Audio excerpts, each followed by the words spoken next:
사도행전 25장 6절에서 12절입니다. 바울은 2년 동안 가이사랴 감옥에 있었으나 그의 재판은 결론이 나지 않았습니다. 베리스 총독에게서 이제는 베스도 총독으로 바뀌었지만 그러나 상황은 변한 것이 없었습니다. 바울이 예수 믿기 전의 행적이나 그 후의 행적을 볼 때 그는 체질상 어느 곳에 가만히 고요하게 머물러 있는 사람은 아니었습니다. 그는 대단히 활동적인 사람이었죠. 처음에는 예수 믿는 사람을 색출하여서 잡기 위하여 그는 먼 곳까지 외국까지 달려갔는가 하면 예수 믿은 후에는 아시아와 유럽 구석구석을 다니며 복음을 전하고 휘젓고 다녔습니다. 이제 그는 로마에 가야 할 몸인데 2년 동안이나 감금되어 있는 그의 심정이 어땠을까요? 사실 사도 바울이 감옥에서 여러 편의 편지를 썼지만 그의 옥중서신은 다 로마에서 기록한 것이지 가이사랴 감옥에서 쓰여진 것은 하나도 없었습니다. 그냥 시간을 보냈던 것입니다. 어쩌면 성경을 쓸 여유조차 가지지 못했다는 뜻이고 또 차분히 앉아서 말씀을 묵상하며 또 성경을 기록할 만큼 그렇게 여유 있는 시간을 보내지를 못했던 것입니다. 안타깝고 답답하여 가슴을 쥐어뜯으며 기도하며 울부짖는 그런 시간을 보내지 않았을까요? 로마에 보내주겠다고 하는 약속이 있음에도 불구하고 왜 이 감옥에서 이런 오랜 세월을 시간을 보내야 하는가 하는 답답함이 있었을 것입니다. 이런 유사한 경험을 요셉도 한 적이 있었죠. 그는 형들에 의해서 팔려 애굽의 노예가 되고 그것도 모자라서 누명을 쓰고 감옥에 갇히는 신세가 되었습니다. 그럼에도 불구하고 성경은 요셉은 형통하였다라고 기록하죠. 요셉이 형통하려면 형들에게 팔려오지도 말아야 하고 그리고 억울한 감옥살이도 하지 말아야 하는데 그 상황이 형통이랍니다. 이 형통이라는 말은 꿰뚫다 또 관통하다라는 의미를 가지고 있죠. 오늘 그가 겪고 있는 고난은 하나님의 뜻과 관통되어 있다, 맞닿아야 있다는 것입니다. 요셉이 고향에서 살았다면 어떻게 보디발의 집에 집사장이 되었을 것이며 또 애굽의 총리가 되는 일도 없었을 것입니다. 사도 바울이 로마 감옥에 있을 때 빌립보서에서 이런 기록을 하죠. 나의 매인 것이 복음의 유익이 되었다라고 말합니다. 만일 바울이 이 기간 동안 무죄 방면을 받았다면 그의 목숨은 부지하기가 그렇게 쉽지 않았을 것입니다. 또 그의 은사대로 순회하면서 복음을 전하며 다녔다면 그는 로마 황제 앞에 설 기회도 얻지 못했을 것입니다.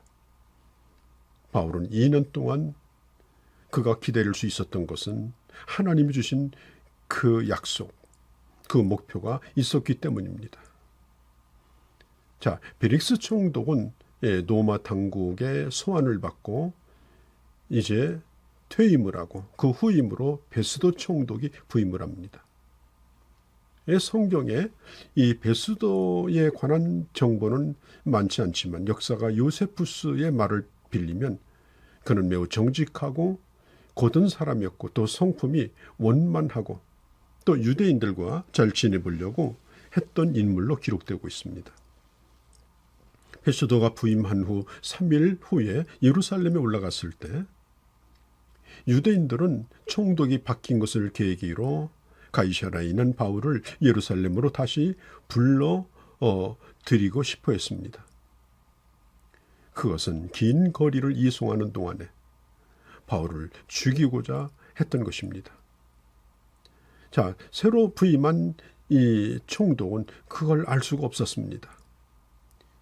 그래서 예루살렘에서 유대인들의 그 요구에 대하여 결론을 내리지 않고 가이사랴로 돌아와서 이 바울에게 예루살렘에 가서 다시 한번 신문을 받고 싶은가라고 묻고, 받고 싶다면은 예루살렘까지 후송을 해주겠다라고 그렇게 제안을 했습니다. 자, 그런데 이 바울은 그 베수도 총독의 제안을 거절을 합니다. 사실은 이 사도 바울은 그가 예루살렘으로 오고 가는 길이 얼마나 위험한가 하는 것을 바울 자신은 잘 알고 있습니다. 그래서 그는 거절하고, 그리고 그가 예루살렘에서 죽음을 당함으로 끝날 인생이 아니고 그는 로마에 가야 될 목표가 있기 때문에 예루살렘에 가고자 하지 않았던 것입니다. 자, 10일 후에 이 베수도가 예루살렘에서 가이사랴로 돌아오자마자 유대인들과 함께 또 재판이 열리고, 그때 유대인의 이 고소와 7절을 보면 바울의 자기 변론이 나옵니다. 유대인들이 이 재판정에 많은 수가 둘러섰음을 성경을 통해 알 수가 있습니다. 자, 우리가 기억할 것은 아무리 많은 숫자를 동원한다 할지라도 거짓이 진실이 될 수는 없는 법입니다. 지난번 베리스 총독 때 이 법정에서 더들로가 이 고소한 내용과 비슷한 그런 내용으로 바울을 또 고소를 합니다.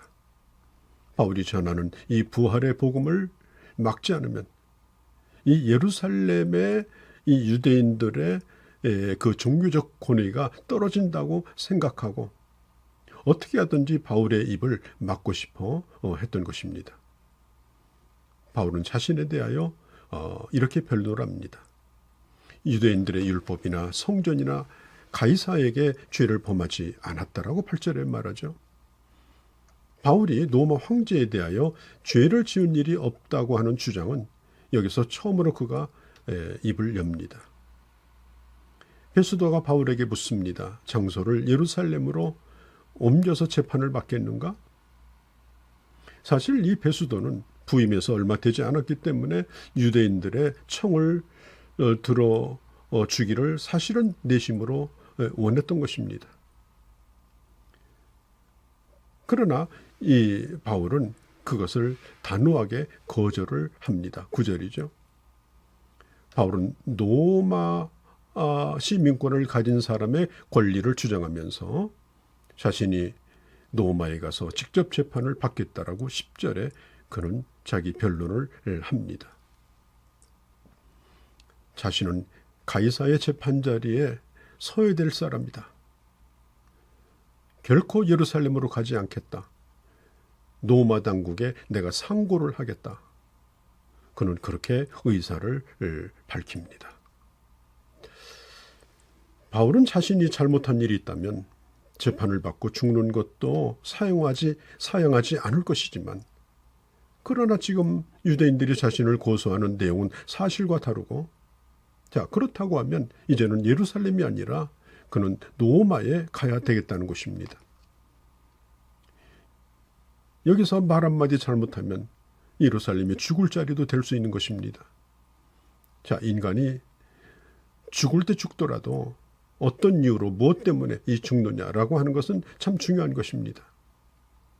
분명한 것은 바울은 복음을 전하다가 주님을 위해서 그는 죽기를 원했습니다.